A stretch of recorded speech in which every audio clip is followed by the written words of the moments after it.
Once upon a time, there was a thrill of riding bikes to the corner drugstore, buying packs of wax, and ripping them open in the parking lot. Children were constantly on the hunt for the Donruss Ken Griffey Jr. rookie card, and despite buying 100 or more packs, the case would end up fruitless.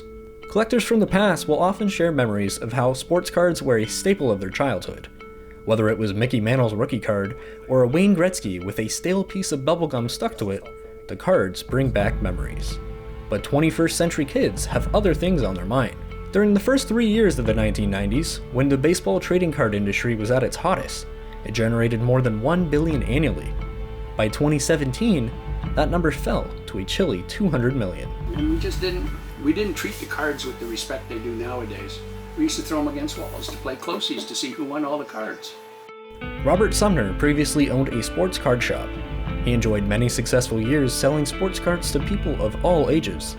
But there was one thing that stood out behind his decision to close his shop doors more than 5 years ago. Has eBay changed the game? Has it changed it for the better or for the worse? For the worse. They killed the local hobby stores because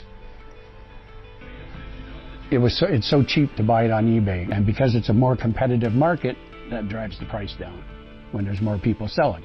Not if there's only a couple people that I can buy from in Windsor, then I spend decent prices and keep the hobby stores going, because then they can afford to buy the boxes of cards, which, like I said, because of the materials in the cards have gone up in price. So it's made it very, very hard to keep the cost down. The cost is just high. It's very high. Much like Sumner, Jeremy Reynolds first started collecting as a kid. He would often spend his Canadian summers playing road hockey and admiring the many great players of his era, such as Wayne Gretzky and Bobby Orr. But back in the day, we might have breakfast, but what we do is we get out our homemade nets, we get our sticks, we go either down the street or in our own driveway, we'd play with people and we just play all day. And we play all night.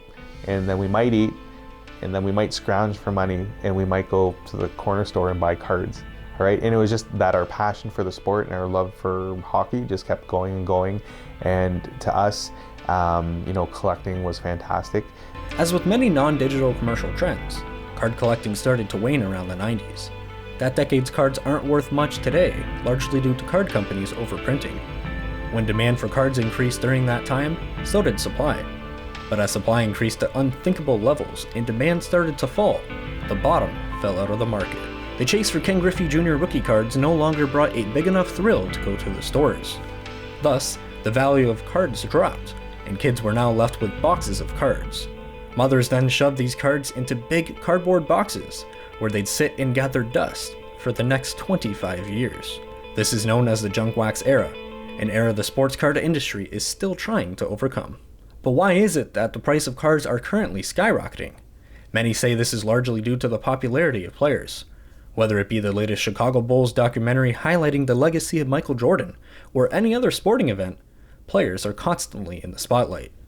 Sport card collectors can now pull game-worn jersey cards, autographs, and much more from almost any given pack. Long gone are the days where sports cards are thrown against walls, or stuck in the wheels of bicycles to sound cool. Today's cards are commodities to buy, sell, and trade, and prices prove it. This one is $500. This is a Vladimir Guerrero Jr., a player that came into the league last year. Frank Safu will be celebrating his first year as card shop owner at the end of April. He's been collecting, trading, and selling sports cards for more than 25 years. From the junk wax days to pulling cards as rare as $6,000, Safu has seen it all. He believes because of the wide range of products available, kids will continue to collect. In fact, he believes they will save the hobby. When I see kids walk in here, and I don't mean anything wrong by it, I pay more attention to what they want, what they ask. I make sure I answer every question. Because not only as a collector, I like to see my hobby grow and survive, but as a store owner, this is the customer of the future. Jeremy Reynolds' love and passion for the hobby has led him to an interesting role, a role where he can now have a direct impact on growing the sports card hobby, something he claims is important for its survival. He has recently been named the general manager of Canada's largest sports memorabilia and trading card expo. Among his long list of duties, Reno is in constant communication with some of the hobby's biggest manufacturers. And much like Safu and Sumner, Ronald also believes the importance of getting kids into the hobby. Say if my dad actually had a raw Bobby Ori and it was beat up, but my dad got it and he gave it to me and I gave it to my son, and that was a generation that passed down. I'd rather my son appreciate the industry that way than to get into it knowing right away, cards are based on value and perceived value.